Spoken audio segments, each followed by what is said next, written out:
Now for the next paper of the session. This paper is about efficient Bayesian methods for graph-based recommendation by Ramon, Lopes, Renato, Assunção, and Rodrygo Santos. Rodrygo is going to give the talk.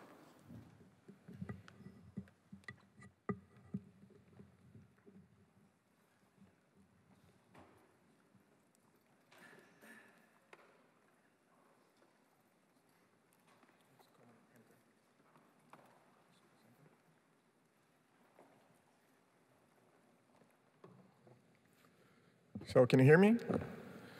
Good. I'm Rodrygo Santos, and I'm going to talk about graphs as well, but in a different sense than the previous work. This work is part of the PhD work of Ramon Lopes, who is a PhD student co-supervised by Professor Renato, Assunção, and myself. We're all based in the Federal University of Minas Gerais in Brazil. So graph-based recommendation, as we applied here, comes back or relates back to a classical problem, which is collaborative filtering. So we have the classical setup of set of users, we have a set of items, and we have some record of how these users interacted with these items. It could be like how they viewed these items, whether they clicked on these items or whether they purchased these items. And what we do here is, as a very simple transformation, we look at this very classical utility matrix as a bipartite graph. So essentially, we're doing something like this. So we have like user 1 consumed items 1 and 2, user 2 consumed items 1, 2, and 1, 3, and 4, and the third user consumed items 1, 2, and 4. And the key advantage of looking at a problem like this is that now we can leverage a whole lot of approaches that are traditional for ranking nodes in a graph. So for example, one thing that works pretty well in this setting is just applying random walk on this bipartite graph. So you perform the random walk and then sort the nodes, the items in this case, by their decreasing stationary probability. But there are issues to this approach, which is what we're trying to address in this paper. So first of all, there's an efficiency issue here. We're talking about random walk, so there's an issue of space. We need to allocate the transition matrices for all the nodes in the graph. And we also need to deal with a lot matrix multiplications. There have been some improvements in this area. Some recent papers in and RecSys last year addressed this by proposing to perform short-length random walks. So instead of walking randomly on the graph until you reach every single possible node, you stick with 3-step paths, which are very much shorter. And you can also perform random walk simulations to avoid allocating these huge matrices and performing matrix multiplications. But the problem is the quality of the approximation you get for the random walks depends on how much you sample from the original matrix. So it's actually a trade-off between the quality you get and the processing time you put on the computation. And the second issue we see here is an issue of effectiveness. So for example, say that for some weird reason you're looking for denture cleaners. And you have two options in front of you. The first one has got 5 out of 5 stars by 3 different raters. And the second one got 4.5 stars by 289 raters. So which of these two items should you choose? And arguably, we should choose the second one because it's more reliable in a sense that the feedback we have about it is more reliable. But the problem is the existing approaches simply ignore these reliability issue here. And what we're trying to do instead is to fix both the efficiency problem and the effectiveness problem. And we have an approach which takes basically 2 steps. So first of all, we're going to do a simple short path enumeration instead of allocating a whole matrix and performing matrix multiplications on it. And then we're going to do some scoring of the resulting paths so we can rank the items for the target user. So let's go through each of these steps in turn. So for the first part of it, we have, again, our bipartite user item graph. And we need to enumerate all short paths emanating from our target user. Let's say our target user for this example is user number 1. So we would have here, for example, one path leading this user to item number 3, and 2 paths leading this user to item number 4, which haven't been consumed by the target user. So all in all, we have, again, one path leading to the blue item, and 2 paths leading to the red items. And we want now to somehow score this path so we can have an estimate of how much the user would like to consume these items, for example. So essentially, to estimate this, we're going to have to come up with some form of scoring function for each of these paths. So again, for the first item, we only have one path connecting it to the target user. But for the second item, the second candidate item, we have actually 2 paths connecting it to the target user. So we also need to come up with some way of aggregating these paths. Currently, we're just taking the sum of these 2 scores and taking that as the predicted score for this user item pair. So the key question here now is, OK, how do we go about scoring each of these paths individually? And that's where the second part of our approach comes into play. So we have proposed a couple of Bayesian scoring functions. And before I go into them, let me just give some brief background on it. So let's say we have a binary random variable y of y, which takes value 1 if the user rated item I positively, or 0 otherwise. And let's say that we can somehow estimate the probability that this item is going to get a positive rating. We call this theta of I, or the reliability of item I. And we further place a beta prior on this distribution, initially with an informative parameters A and B. And as we learn more about, or as we observe more ratings about this particular item, we update these parameters to reflect that. So the beta distribution is going to get more condensed towards the mean, sorry. And we're going to be more confident about the reliability of this item. So back to our problem, we need to score a pair user item, as usual. And this pair is actually embedded in a path of length 3. So we have our candidate item, but we also have an item which is in the user's history, and some other user which serves as a bridge between these two items. What we're going to focus on here is the relative reliability of these 2 items on the path. So we have, as I just showed you, some way of computing, of estimating the reliability of the candidate item I, and some way of estimating the reliability of item J, which is in the user's history. What we're going to do here is propose 3 different ways of contrasting these 2 probabilities. So first one is what we call the posterior inequality scoring, or PIS. And essentially what we're trying to ask here is whether item I, which is a candidate item, is more reliable than item J, which is in the user's history. So we estimate this by the conditional probability of this inequality given the ratings of both items.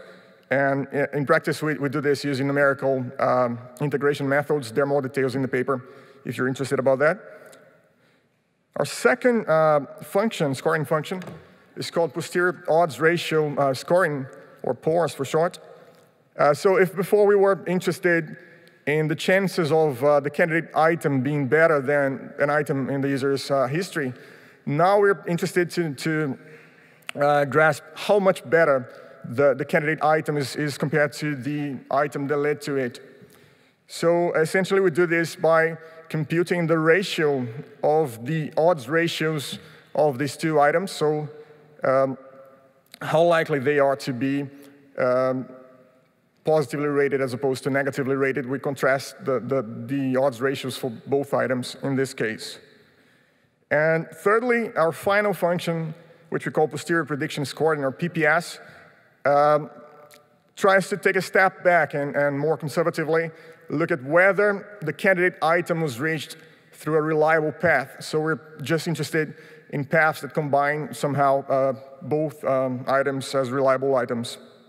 So in this case, we're just taking the joint probability of the two items, given their ratings, and we assume independence in this case. So just a quick recap. We have then some way of enumerating all the paths connecting a target user to all possible recommendable items for that user. And we have three scoring functions to be able to measure how likely the user would be interested in each of these items. So the first one compares historical item and a candidate item directly. The second one measures how much the candidate item is expected to be a better item than the one in the history. And the third function just looks at whether the path that led to that candidate item is a reliable path. So to evaluate our approach, we have three main research questions. The first one, we're looking into the efficiency of the approach. That was one of the primary motivations for what we did. And then we look into how effective the approach is in terms of these three scoring functions, and also how it compares against state-of-the-art baselines from the literature. So for this analysis, we have a whole lot of data sets. We have 7 data sets in total, covering different domains like books, CDs, electronics, movies, product reviews in general.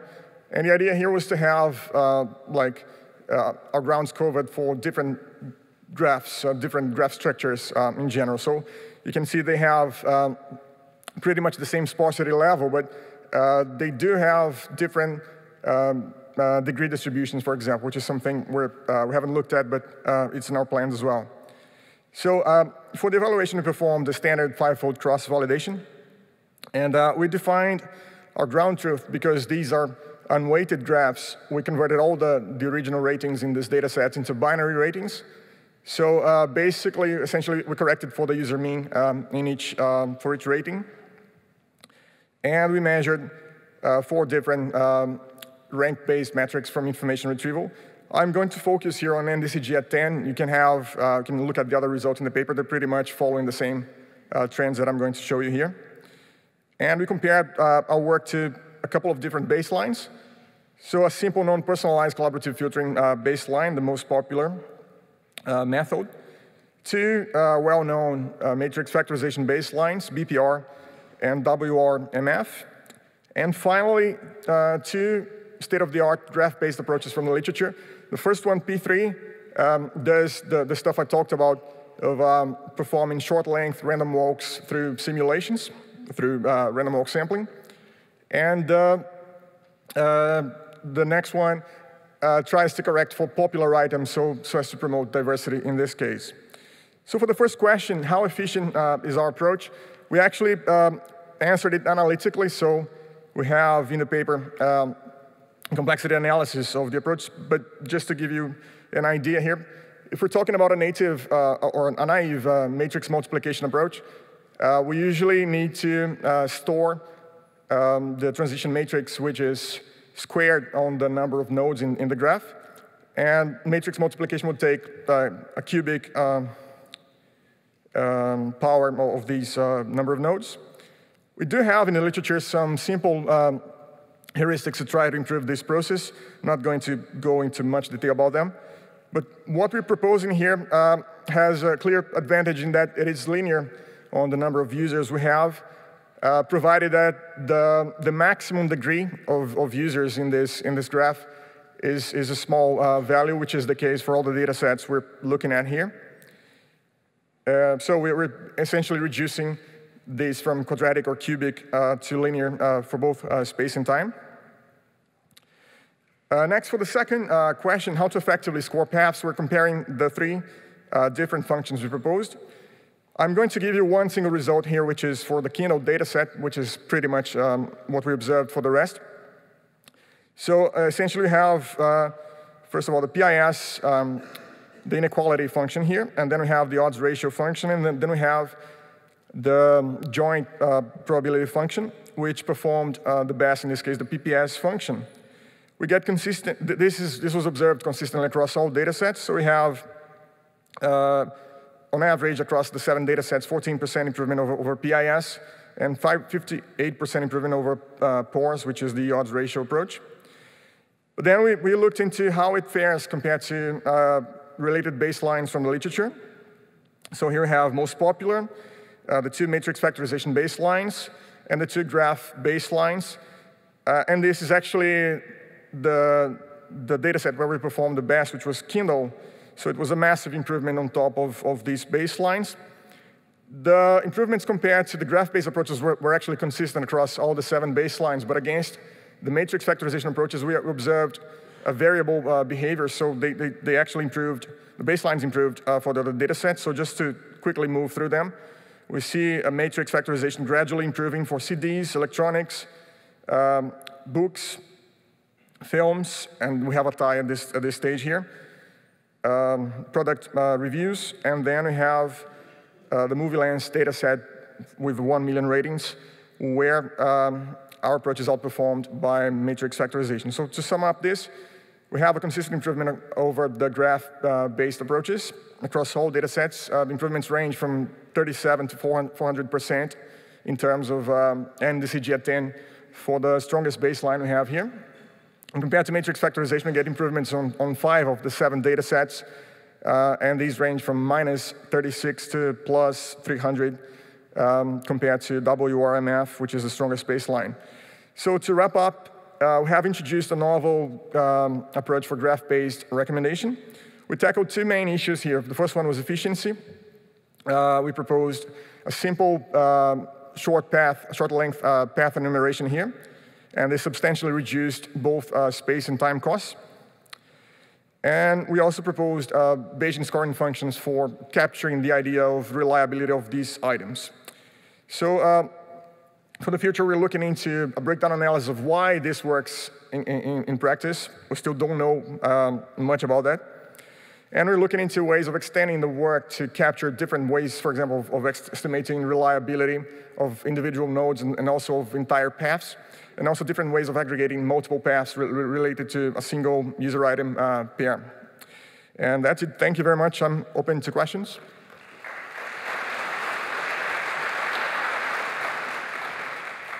Thanks, Rodrygo. Any questions? Here in the front. So I actually looked at this approach because I co-authored like a related paper 10 years ago. So I'll say the interpretation that I thought about and wonder if you looked at it this way. That you know how you can count links to a page or citations to a paper, or you can use something like PageRank, where citations from a more authoritative source are more authoritative. So in this setting, you can look at it saying a paper can be truly popular, and product truly popular if it's purchased or rated by users who are authoritative, who rate other popular items, right? So I try to apply something like that to simultaneous, like, random walk until convergence on a bipartite graph with some tweaks to find simultaneously users and items that are popular, but I never carried it to the end. So I wonder if you looked at it this way.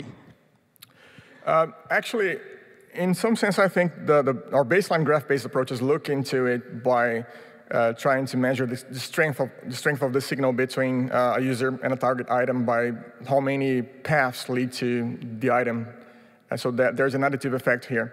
And also, PageRank could be directly applied here, so we would have also the authoritativeness effect as well.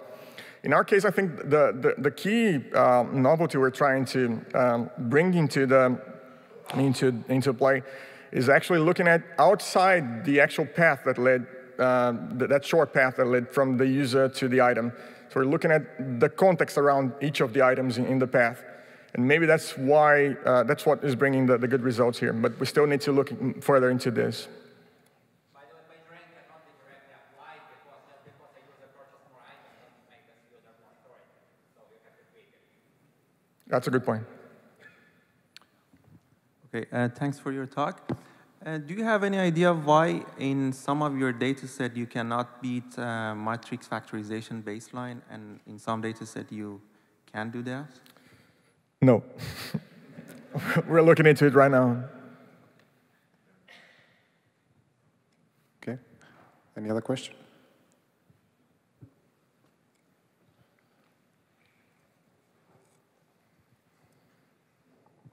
Hi, I'm Tao from Pandora. Thank you for a great talk. I actually just have a comment. I really appreciate the evaluation over many different kinds of data sets, and also the previous talk that the more detailed evaluation over what kind of density of your data set that you have, and I would encourage all the other paper authors to do the same so we can learn about what techniques work for what works best for what kind of scenarios. Thank you.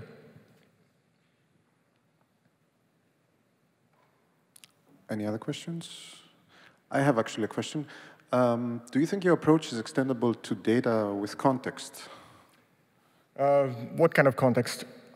For example, location, time of the day, the usual context that you... Yeah, I think that could be embedded somehow in the scoring functions. We could try to estimate these reliability things, we call them here, given different contexts, and that's a possible direction here.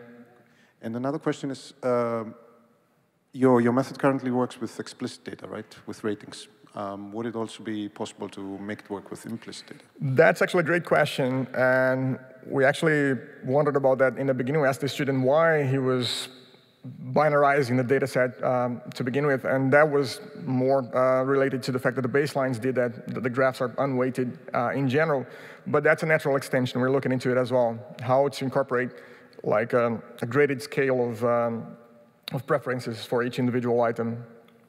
Great. Thank you. Thanks a lot. So let's thank the speaker again.